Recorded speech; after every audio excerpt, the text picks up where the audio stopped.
Solicito a protocolo que acompañe a Su Excelencia y lo invito a dirigirse a la Asamblea.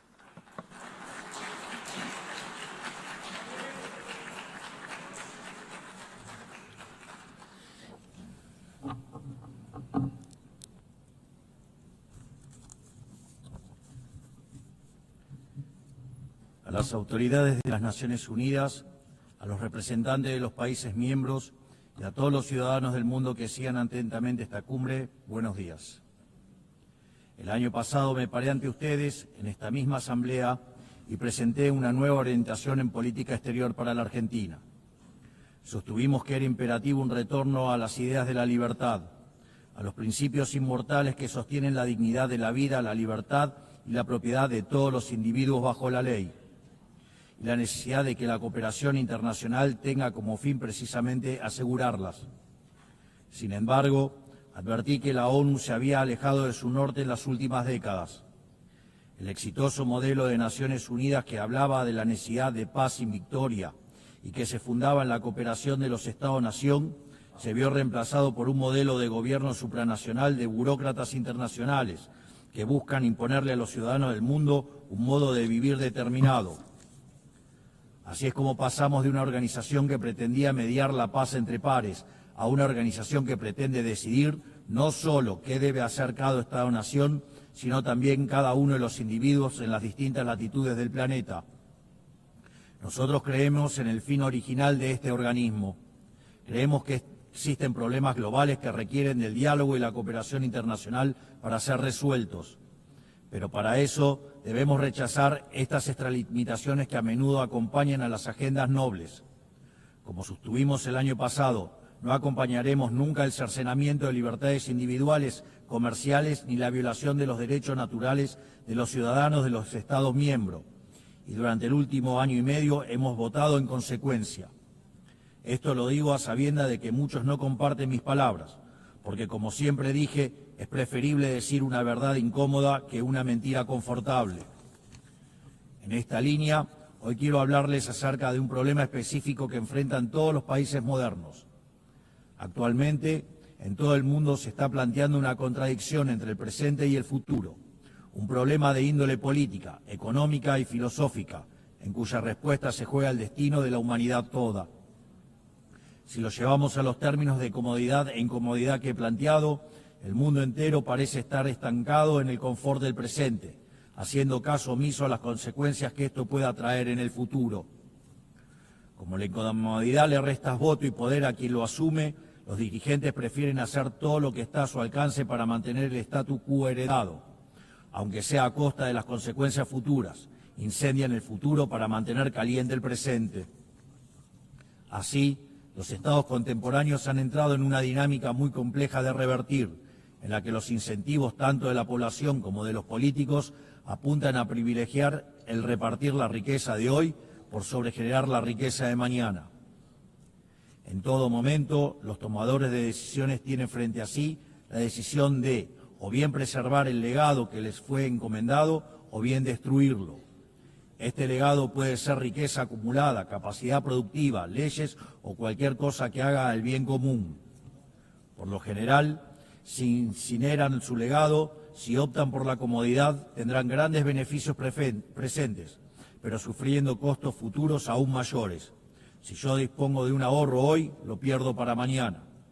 Si lo mantienen por el otro lado, preservan el crecimiento y la prosperidad, tanto de sí mismos como de las generaciones futuras. Es decir, es necesario encontrar un equilibrio para que el pan de hoy no signifique hambre para mañana y así poder garantizar un incremento sostenido del bienestar, algo que los economistas llamamos crecimiento económico. Dicho crecimiento a veces se podrá sentir lento y a veces podrá verse frenado momentáneamente porque el progreso nunca es lineal, pero es precisamente con su consistencia a largo plazo lo que ha revolucionado sistemáticamente el mundo y ha sacado a miles de millones de la pobreza. La diferencia entre crecer 0 y crecer 2% a largo plazo es la diferencia entre el estancamiento y la prosperidad. Los argentinos sabemos mucho del tema, siendo el único país de la región que no creció en los últimos 15 años. En el plano legal, la condición del crecimiento es la sacralidad de la propiedad y del libre mercado, que no es otra cosa que la libre cooperación entre pares. porque sin derechos de propiedad no hay ahorro, sin ahorro ni capacidad de intercambiarlo libremente no hay inversión, y sin inversión no hay crecimiento posible. Pero no está en el interés individual del político respetar estos principios, porque es precisamente en el agrandamiento del Estado a costa de las libertades de ciudadanos donde el político gana poder. Es así que para el político siempre será redituable sacrificar el futuro en el altar del presente, porque consumir el capital acumulado genera bienestar momentáneo y ese bienestar momentáneo genera votos. Pero a cambio está sacrificando un futuro de mayor crecimiento, haciendo que la riqueza acumulada sea cada vez menor en el tiempo. La mayor manifestación de ello es aquellos países que muestran una orgía de aumento de gasto público, ya que el Estado no crea riqueza, sino que la roba, sino que la destruye. En este esquema, el político gana poder por vía doble, se legitima democráticamente y obtiene más recursos para gastar. Es decir, el político tiene un doble incentivo para fomentar esta traición intergeneracional, porque aunque en el futuro todos pierden, en el presente él más que nadie gana. Y en este sentido, si un hombre grande es aquel que siembra árboles cuya sombra sabe que nunca disfrutará, aquel que tala los árboles que otros sembraron para así construir su silla de poder, es un hombre miserable, en definitiva, es un hombre despreciable. Este es el gran mal y la gran trampa a la que casi todas las naciones están de a poco sucumbiendo, porque cuando este proceso se lleva adelante, el crecimiento se estanca, y cuando el crecimiento se estanca, la demanda de redistribución se recrudece. Entonces el político populista grita con más fuerza, apelando a la envidia y al resentimiento. El final de este proceso es ver jóvenes desamparados, sofocados por el peso de un Estado que saben que solo está allí para explotarlos. Lamentablemente, las medidas de expansión fiscal, la expansión monetaria y la expansión del poder estatal por sobre el de los individuos conforman un patrón que se está repitiendo en todos los países, sobre todo en aquellos que componen el mundo libre. Pero el problema no es solo de política económica. Lo vemos también cuando se viola la igualdad ante la ley o se abren las puertas de forma indiscriminada a la inmigración por razones políticas. Contrariamente a lo que es la inmigración, en este caso se trataría de invasión. Y los organismos de cooperación internacional, de los cuales esta organización forma parte, tampoco son ajenos a este problema. Con el correr de los años, esta organización ha ido adquiriendo funciones ajenas a su espíritu fundacional. Ha ido creando capa sobre capa de organismos, agencias y programas hasta alcanzar una hipertrofia de administraciones que son poco efectivas a la hora de resolver los problemas para los cuales fueron creadas. Así, se engrosan las responsabilidades de la ONU, se engrosan los aportes recibidos por parte de las naciones miembros y se redujeron los resultados palpables que esta organización tenía para ofrecerle al mundo.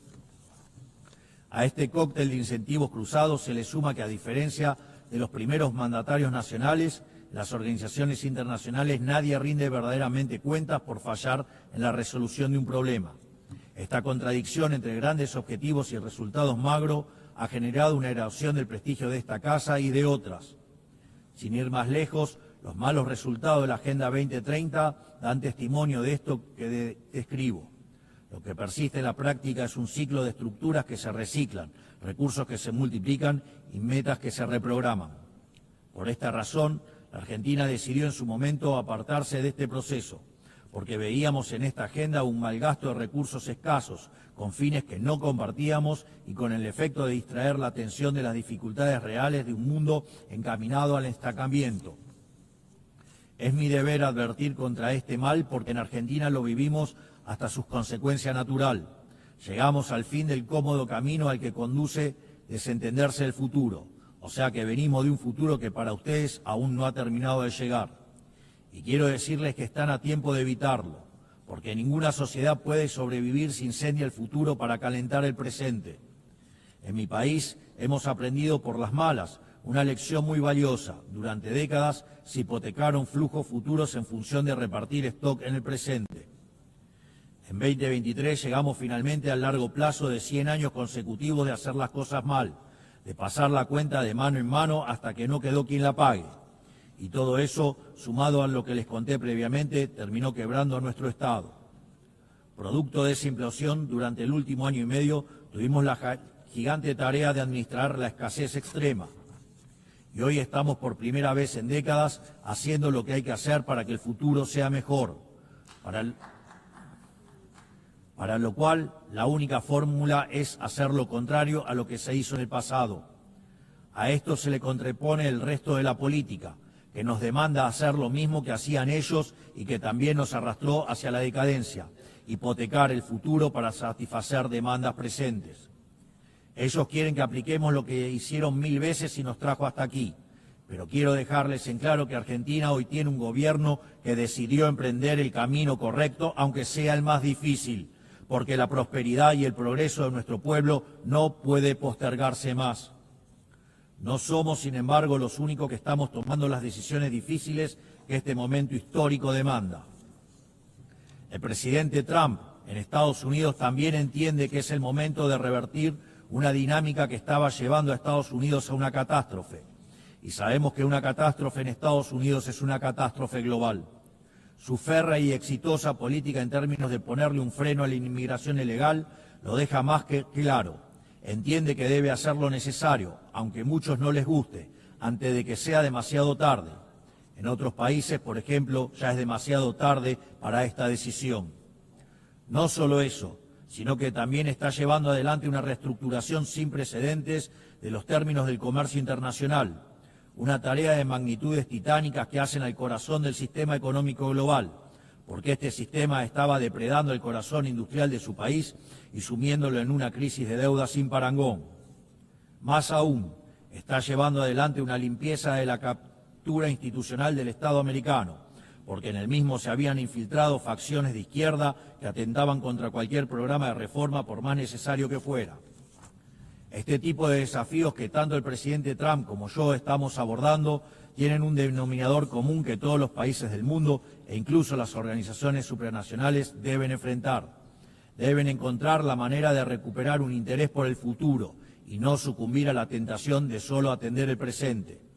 Esto es algo que las grandes naciones de Occidente durante mucho tiempo practicaron y necesitamos recuperar. Hace falta volver a las bases.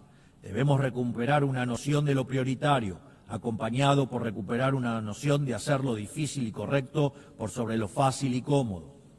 Tal como dije anteriormente, esto también es cierto para los distintos organismos internacionales que han sido incorporando gradualmente este accionar en su ecosistema.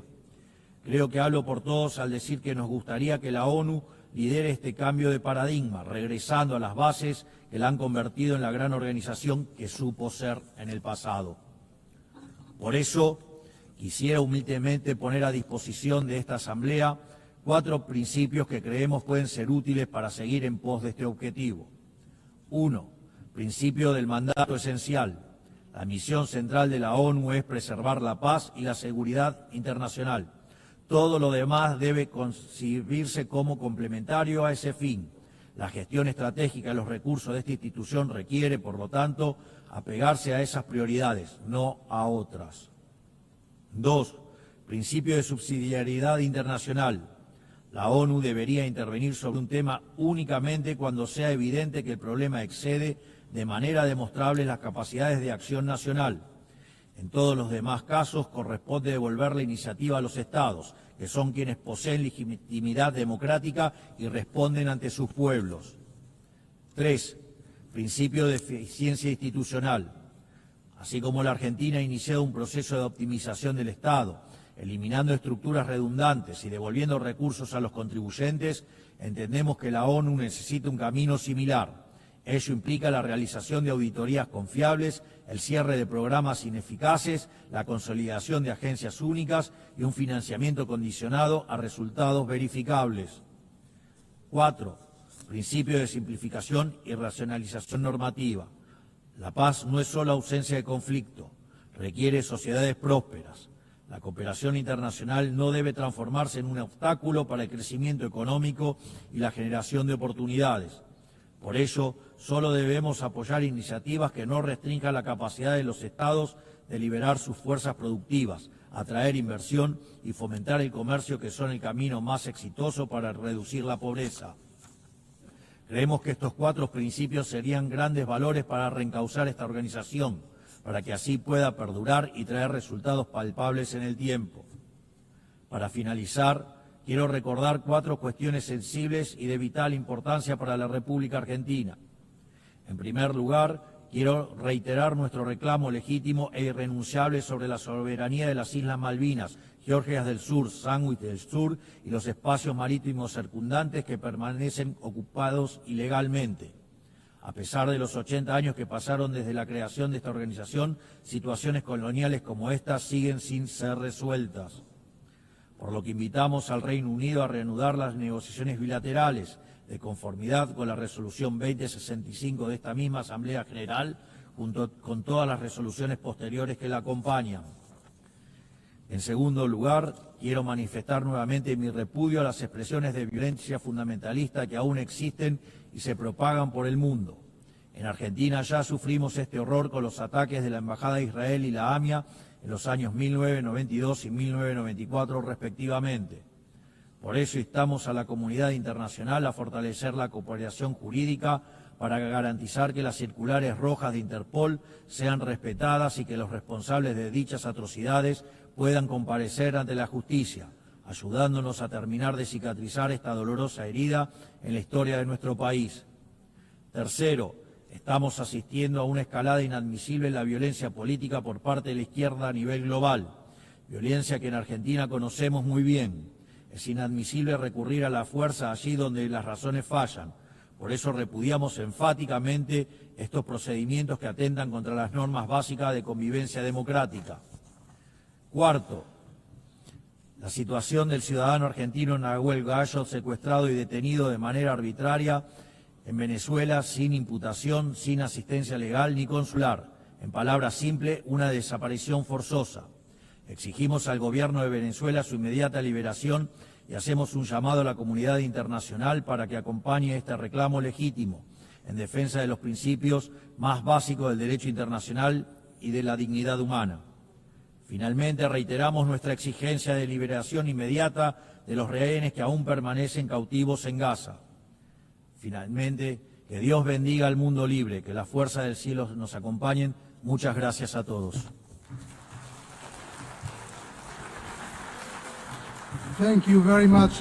Muchísimas gracias en nombre de la Asamblea al excelentísimo presidente de la República de la Argentina.